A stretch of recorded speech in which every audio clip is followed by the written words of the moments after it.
All right, so we're a couple minutes in. Let's go ahead and get started. So again, this is Joe Colangelo from Bear Analytics. Why don't you introduce yourself and your organization, and then we'll jump into it. Yeah, thanks, Gabe. So I'm Joe. I'm the co-founder and CEO of Bear Analytics. We're a team of event organizers who have built a platform called Bear IQ. It's a event intelligence platform. Your audience, your content, your exhibitor, and sponsor data.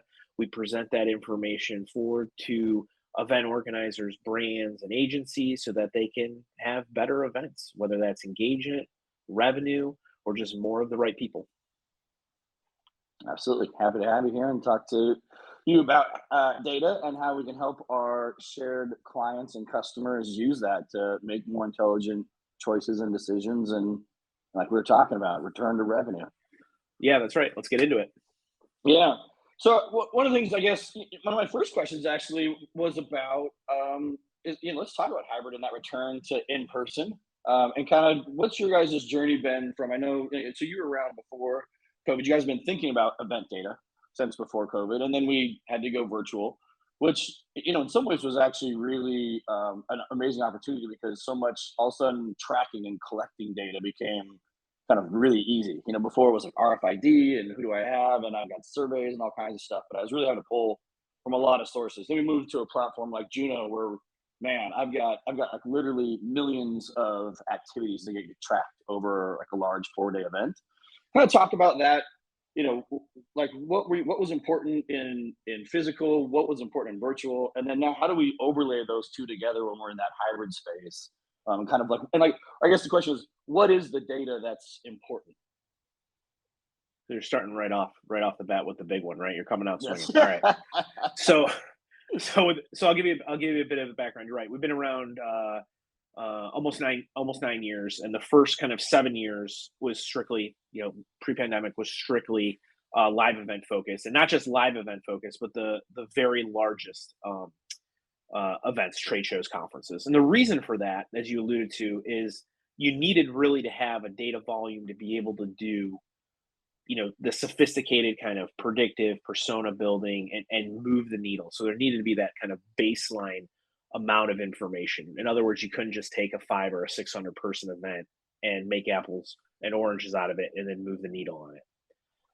During the race kind of to virtual as a result of the pandemic, in for example, in the end of 2020, we were doing some investigation through our clients' eyes on what various platforms they were using and what data was being collected. And the first thing that kind of hit us was the volume, and what was able to be tracked. So it wasn't just more rows in the database, although that did come with it, but it was also the fidelity in areas that were previously in the dark or shadows, right, where you can actually get some high fidelity information on what people were engaging with from a content standpoint, what that engagement actually looked like. They check in, they check out, they pound a couple of like buttons, they give feedback for the speakers doing a great job, a terrible job, up, down, and sideways on that track. And so almost overnight, the data game kind of changed in the events industry. And now, fast forward to now, as we're starting to figure out, like you mentioned, what's that return to live look like? What portions of my event, or what's my event approach, from a hybrid or a virtual delivery standpoint? People aren't going back to live going, I want to know less. Yeah. And so Yeah. they've kind of gotten addicted to what they can actually glean through the eyes of the virtual and hybrid platforms, and they're trying to apply it kind of all across the board. So I hope that addresses kind of the first part of what you were talking about. And through our eyes, through our journey, the data's stickier. I will say that in terms of what we forecast, let's say for the next year or two, is content was really in a dark place, and not from a negative standpoint. You didn't have access to what was actually going on there. And now the lights, not only have the lights been turned on, but the window that folks are actually consuming this content is wider than ever from a time spectrum. And so you have more opportunities to make an impression with your content. There's more content being generated, and it's the easiest it's ever been, and it's only going to get easier being able to measure the performance of that content. The spoiler alert, it's not all going to be winners, but you want to double down on your winners and you want to cut the ones that aren't performing so well. That was a really hard thing to do 27 months ago, right? And so that's probably the biggest thing that we're seeing in the marketplace right now. Yeah. Yeah, and it's that kind of reminds me, like, the way that you used to collect data before would be these, surveys oftentimes, right? And so you know who your good speakers are, sometimes who the good content was, right? But it wasn't a lot of data. I mean, even if you had a large event that had, say, 400 educational sessions, and yeah, you got a lot of surveys, but that was pretty easy to like crunch that data because it was really you're kind of looking at one. I don't want to call it one data point because you had a bunch of survey questions, right? But I didn't have things like how often did people bounce out of the room? Like how often did they interact within the session? Were they on their phone during it? Because the survey is like whenever you get that survey, that's just what people are telling you what they did. And a lot of times there's a slight difference or big difference between what people are doing and what they tell you they're doing. And so now you've got that much more data. One of the things I see is so interesting is to look at like an on-demand piece of content or even a live, and see how participation might fall off. And when you see sometimes like there's a place in a video where all of a sudden like you had a big drop off in attendance, what happened in the session at that point that people went, now I'm bored with this.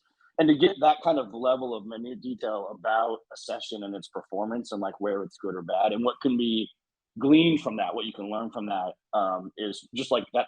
That so much more is kind of the crazy part about how do you then synthesize that. So I think that's then the Well, next question, and well, let me where like, Bear can comes I in. just comment on Yeah, that survey thing? Because I yeah, think you hit yeah, on yeah. something we hear all the time.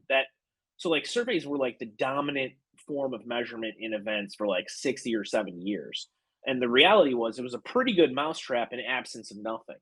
But it Mhm. was the use case I mean, you laid out the exact use case on, some of the shortcomings on the survey side. It's a sample, it gets filled out afterwards, people don't exactly say what they remember and all that kind of stuff.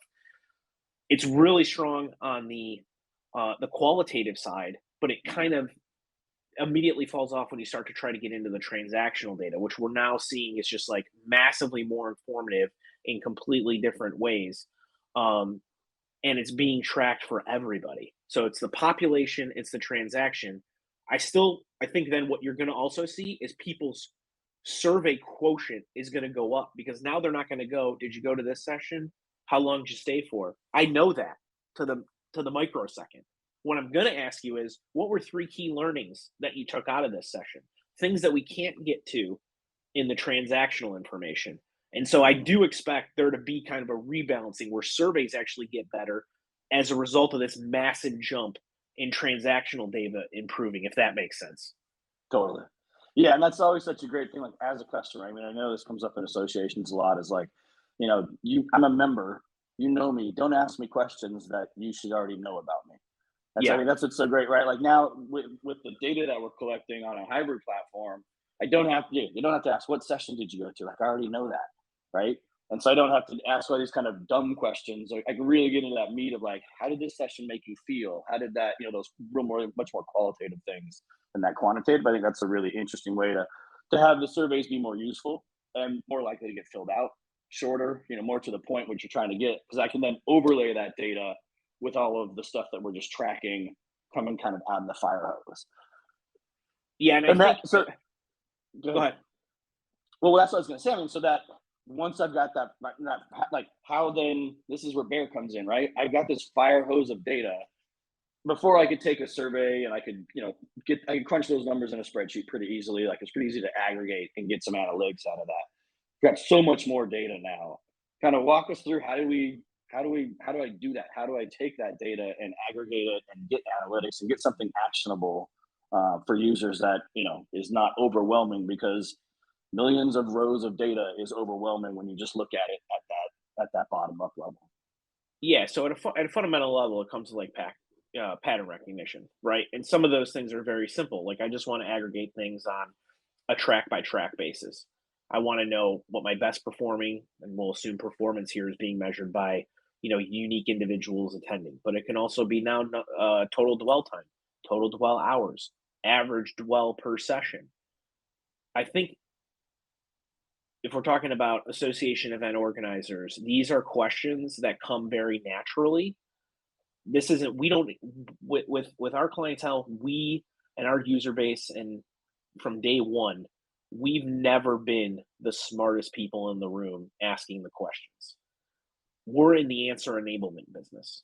Mhm. And so what we do is we take the most, the second I like to tell the team, the second I hear three clients ask the same question, that's got to find itself somewhere in the product. Because if three people are doing it, everybody's doing it, and they need to know what the answer is.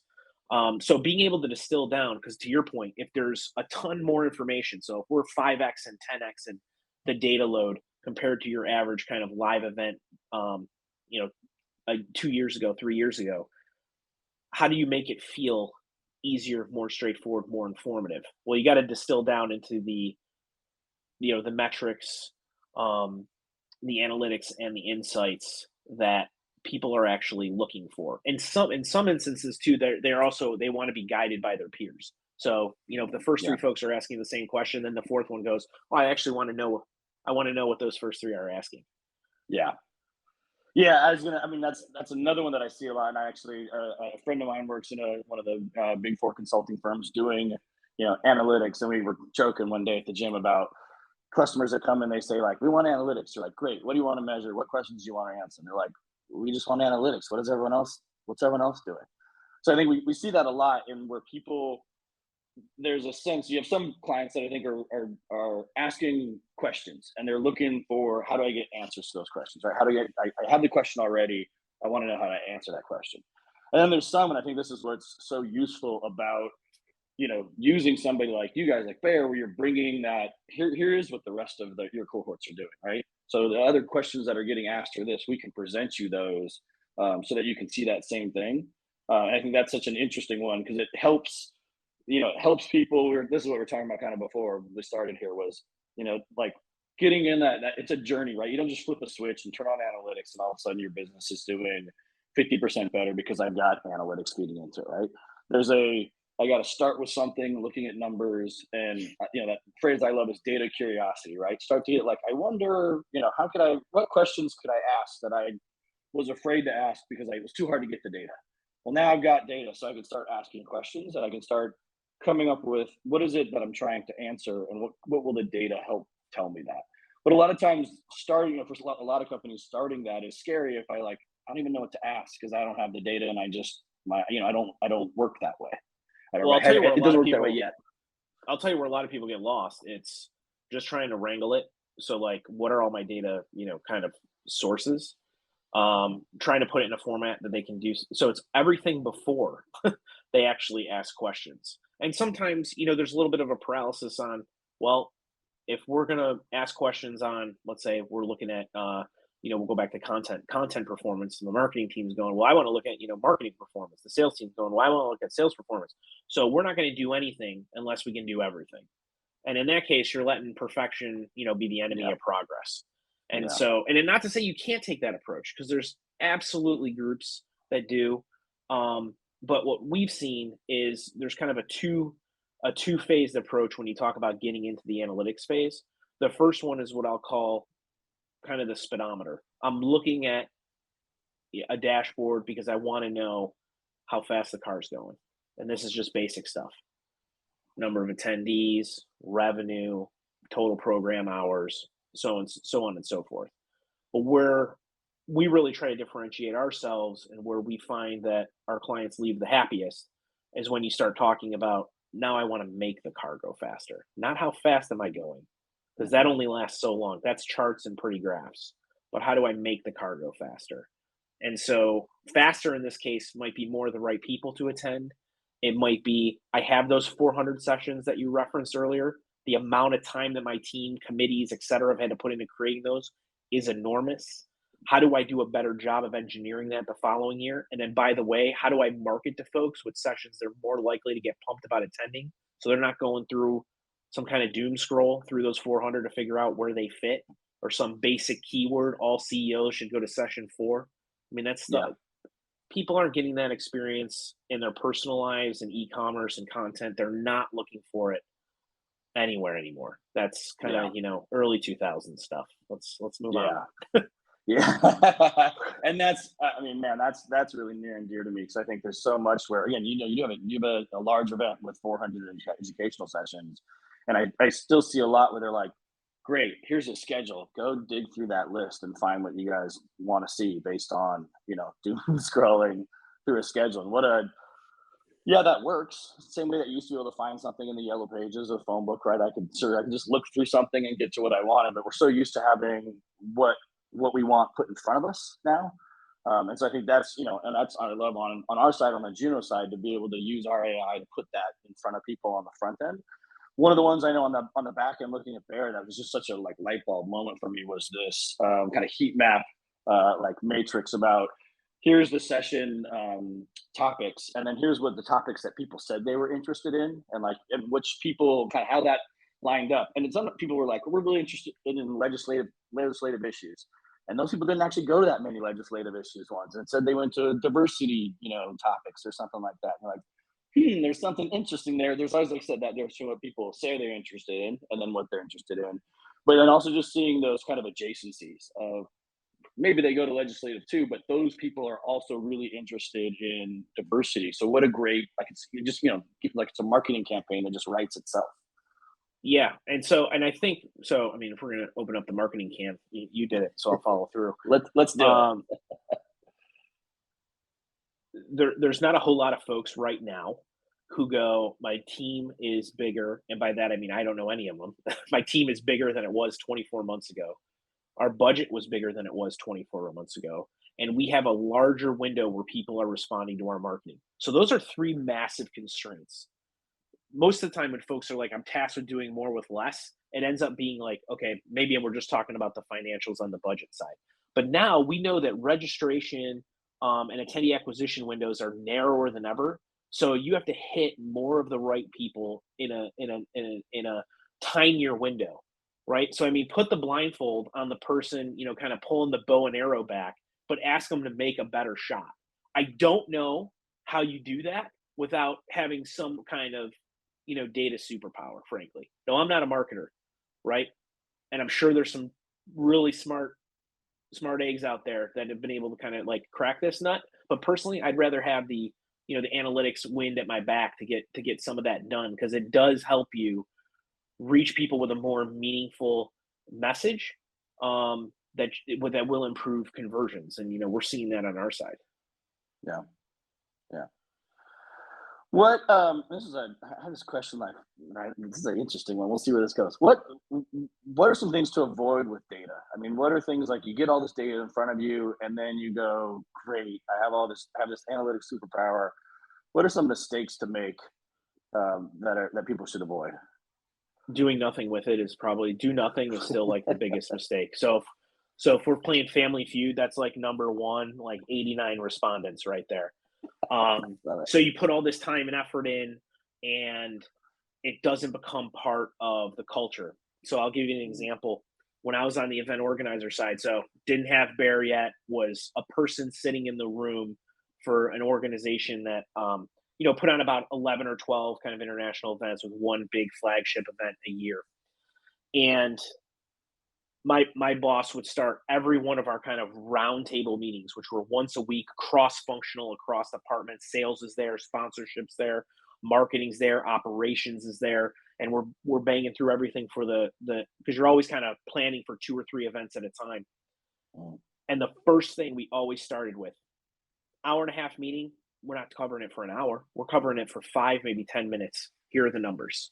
Now you would call it something like an OKR, but Mhm. it was I need marketing to share some of their figures.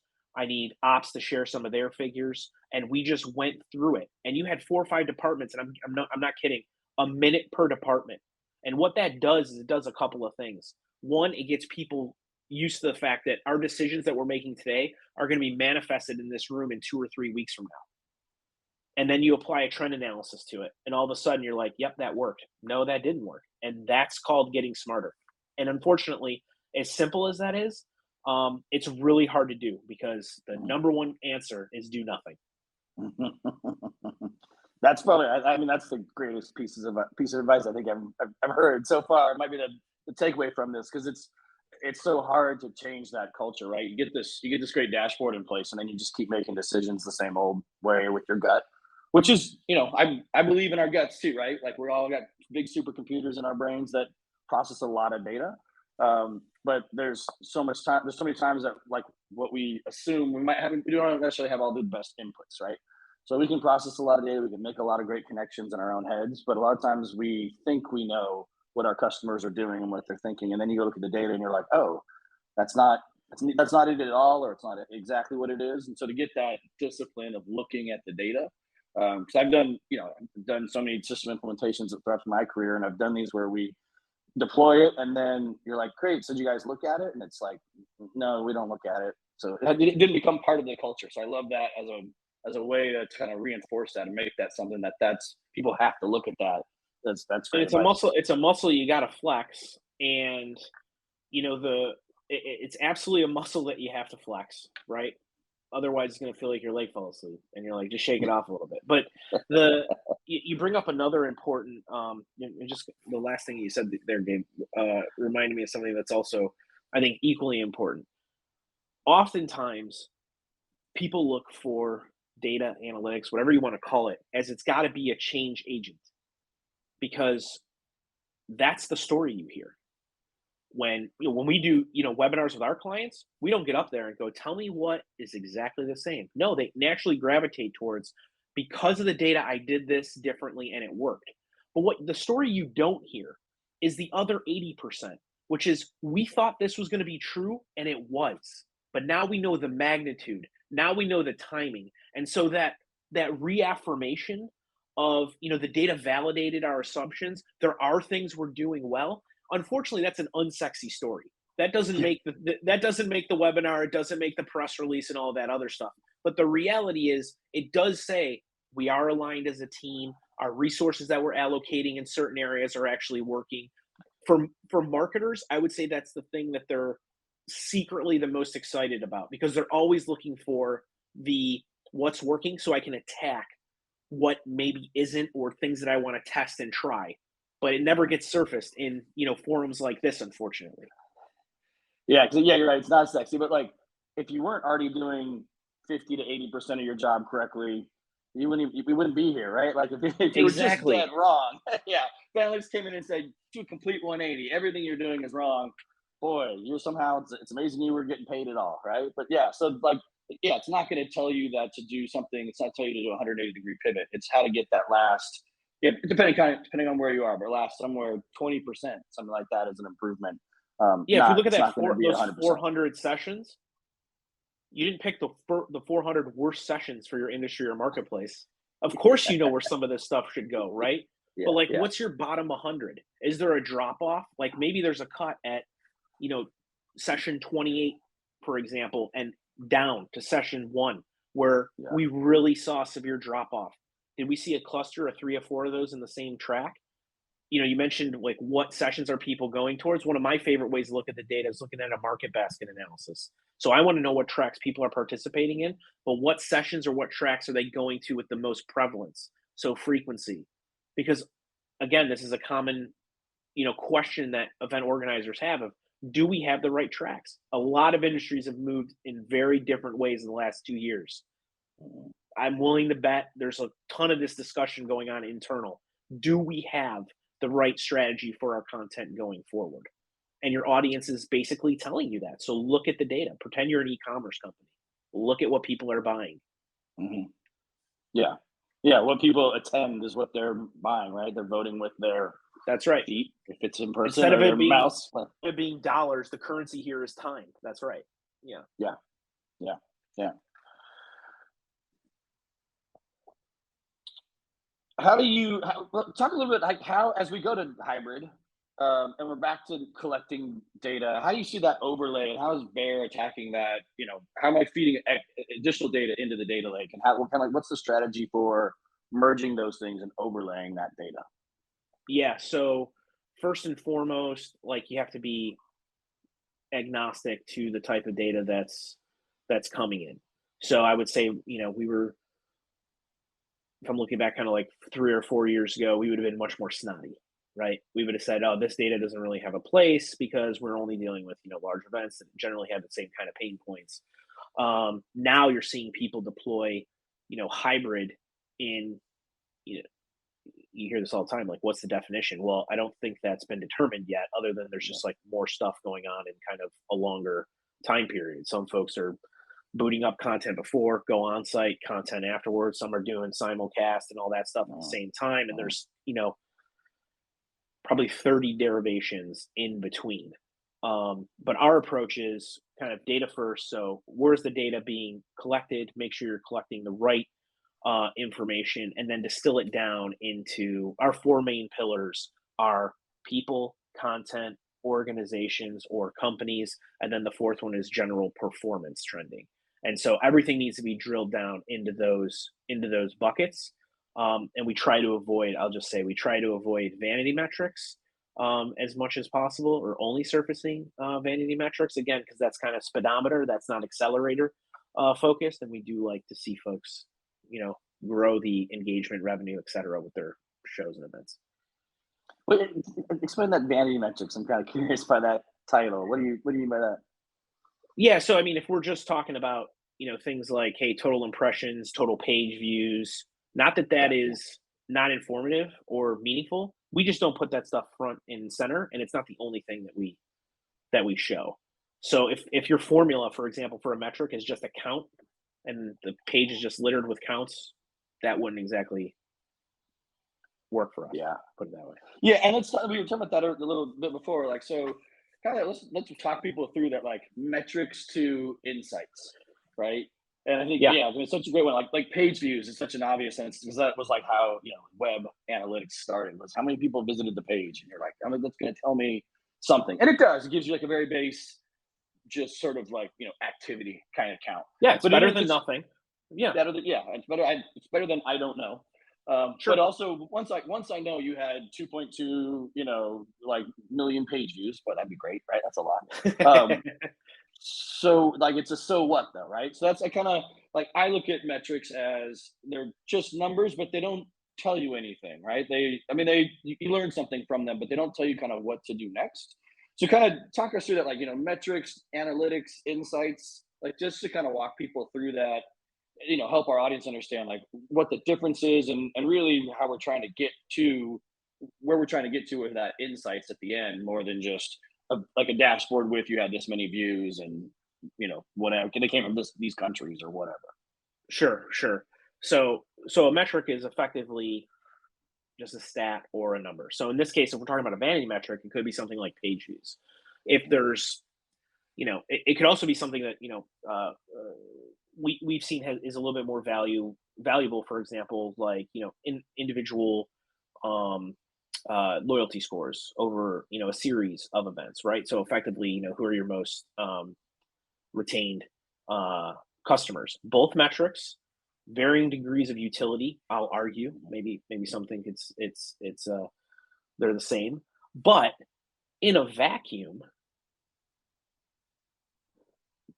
a metric only begets another question, and so it's a first order operation. So if I tell you, hey, Gabe had a loyalty score of 4, and we're in a meeting, everyone just get up, walk out of the room. Hey, thanks a lot. You guys have been great. No, right? The next question becomes, okay, how many Gabes did we have?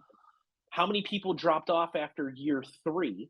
How hard is it for us to get folks to come for year 1 or year 2? Well, now all of a sudden, I'm in the business where we need to generate dozens of metrics, or like we do with Bear IQ, hundreds of metrics. Now, do I show up the next week and show you 86 dashboard panes with 200 metrics on it? Of course not.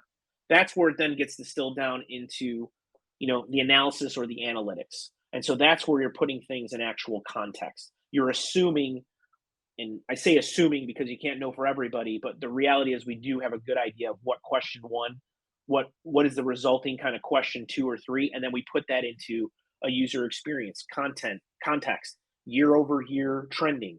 I don't just want to know Gabe. I want to build it into cohorts of Gabes, right? Because maybe it's great that I can get to the underlying Gabe, but right now I want to just look at generalized trends.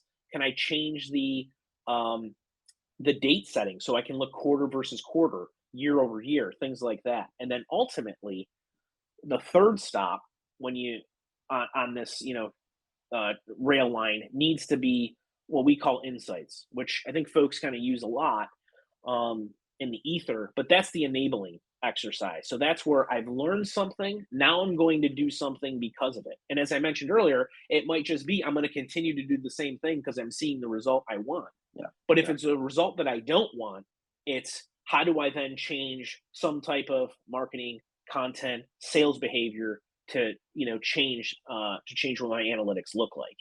So that's kind of how we view the journey, if that's helpful. Yeah. Yeah. I think that's great. So I think there's as people are getting started in this journey, trying to become more data driven organizations, it's not always clear, like, do I need metrics? Do I need, like, how do I do that? You hear all these words and they all kind of, there's an overlap, right? Because it is a journey from one to the other. And I think it's great to explain that to people about like kind of how that journey works. One of the things we were talking about, and I think we've kind of touched on this a little bit already, is like this is a crawl, walk, run, right? This is a you got to do this like frequently. You got to start with metrics. You've got to like talk about that a little bit. Like kind of how do people get started on this journey? And I know this is one where you were kind of the analogy was like a fitness journey, right? Like I want to get in shape. I want to run a marathon. Well, you don't just go out there and run a marathon. I don't start with insights. I gotta put on my shoes first. So kind of how do you see that? How do organizations how do they get in this habit? How do they make this Yeah. part of their day to day? Well, if it's done well, in my opinion, they shouldn't feel the first two steps. So they're not going through and looking at a list of 200 and going, "I want this one," like they're ordering from Chipotle, right? Because all of a sudden you're going to have people going, organizationally, do we want more guac? Are we comfortable with that? We're not trying to do that. And I think where people start to, start to have real meaningful opinions is when you actually get to the analytics and going, oh yeah, I kind of want to see a view of members versus non-members over time or year to year, and they have opinions because they've seen other things or they have these questions that they want answered. Um, and then on the insight side, I think there's when you get to insights, it's also a little bit of trepidation on we're going to actually do something different and we think the outcome's going to be better. So going back to your point about the analogy, that's why this needs to be iterative in nature. So you can't do anything unless the shoes are next to your bed, you get up and you put the shoes on. So there needs to be some kind of commitment to, we're going to the gym today. But if the goal is to run a marathon, you're not going to go, how am I going to get there as fast as possible? I'm going to spend 8 hours at the gym on the treadmill. It's not feasible, right? You need to work up to it. And just like I was referencing in my personal experience earlier, getting to kind of those meetings where once a week we're looking at the data 10 minutes at a time. Our most successful clients do this iteratively. So they're in there a little bit every day, gleaning an insight, oh, you know what? We sent a campaign last week to senior level returning loyalists. Our open rate was lower than we thought it was going to be. Let's go in and actually tweak the tagline, tweak the marketing code, tweak the discount, what have you. And if you can improve, and this is the crazy thing, like if your parents taught you when you were a kid, just to put like, a little bit of money in your bank account and then have the interest kind of compound, that's literally the mentality that we take. If you can get 1 to 2% better on a weekly basis, you're going Yeah. to have an outsized outcome relative to Yeah. your peers. And I don't mean like, oh, we're 10% better. I mean like 100, 300, 450% better than your peers. Yeah. So a little bit goes a long way. Yeah. It's that compounding interest thing, right? You want That's to you right. want a penny a day doubled, or do you want $100,000? Like you want a penny a day doubled. I think that to me that's the other really big takeaway is like this is like so many things, but especially analytics because we're starting and kind of don't know what we don't know. It's got to be an iterative process, right? Like you got to start somewhere, and then not have that be like not get like you had mentioned earlier, not get hung up on starting with the perfect thing, but just starting somewhere, and then have a plan to actually iterate and improve that, and not keep doing. You don't want to keep doing what you did on day one on day 100, but you also don't want to be so hung up on where should we be on day 100 that you never start day one, right? I think that's just like that's the key is it's at that iterative approach. Yeah, and we try to Yeah, get people compounds. off as fast as possible by putting this in a can. So, if you want to go back 5 years with your data, the last time your show was in a location, the last time you ran a piece of, a different a program element, we'll slam all that together, get you up in like a week, so that you're not wrangling again, I go back to this wrangling thing because folks feel like, oh, you know what, I got to find all this data and then I'll put it together and I'll do this. And it's like, at what, there, you still have a full time job, Yeah. right? And that's something that we found that if we can just take off the plate and then put something in front of a group, then all of a sudden it's not about how to get there. It's like, okay, we're here now. What do we do? It's a very different question, very different Yeah. mindset. Yeah. Because you have a good starting point, and honestly, that's why Juno's so excited to partner with Bear, because you guys are bringing so much to it that we don't have to have that conversation with our client to be like, well, what do you mean by analytics? We can be like, here's this really great start out of the box that's based on a ton of other organizations, a ton of experience. Like, it's a great starting point. I think that's so cool because it's like, yeah, you're giving people like a really good head start. It's like some other marathon analogy that we come up with, right? But I'm like, I'm starting like 2 miles ahead of everybody else because I've Well, already yeah, got. it's somebody dropping you off at mile marker 13. So Yeah. because we, I mean, we're not going to get into the ethics of that, but because of the Yeah. but because of integration that we've worked the last few months towards, you don't even have that week long lag time, right? The data just flows, and not only that, like, you guys put it in a position, the Juno team puts it in a position where it's made for analysis, which is not almost never the case when you're dealing with a platform. So you guys have an appreciation for it. It allows it to move faster. It gives your clients the ability to get more out of it faster, and so you're just good data stewards in that regard. Yeah. Awesome. I think we've covered a lot of stuff here. Let's see if there's any good questions. Dana had asked, I think this was a while ago, but how do people know if they're coming to the right answer once the data enables it? Right, in quotes. Yeah, I wouldn't really look at it in terms of right or wrong. So you could probably look at it in terms of, is it the right or the wrong outcome? For what your strategy or your goals are. The right answer predisposes the answer beforehand. I think that's where you really got to go in and say, okay, this is what the data is telling us. Here's where we are. Do we feel good about it? And so that's why we're doing more and more on the predictive side, because if you're 10, 12 weeks out from an event and your exhibitors are saying, are we going to have the right audience there? Your marketing team's going, well, relative to everything that we've seen historically, our numbers don't look great. How informed are you? And so that's why we kind of put, our predictive algo on it to tell you, like, hey, based on the current kind of industry look of what registration conversions look like, here's how much you need to be worried. Or you're actually ahead of pace, even though it doesn't look like it did in 2018. Here's what you can tell your exhibitors in terms of how many buyers, merchants, whoever are going to be attending. So there's a little bit of the let's help folks see around corners, because then they'll feel maybe closer what data sentiments there are about right and wrong. But I like to think about things more in terms of in outcomes or strategic objectives. Are we aligned with where we want to be? Yeah, great stuff. See if you got any time for a couple more questions. If anyone wants to put anything in chat or the Q&A.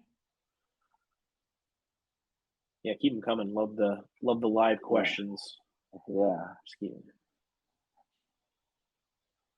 I think we may have covered it. This has been progress over absolutely progress over perfection. It's all about iteration, definitely.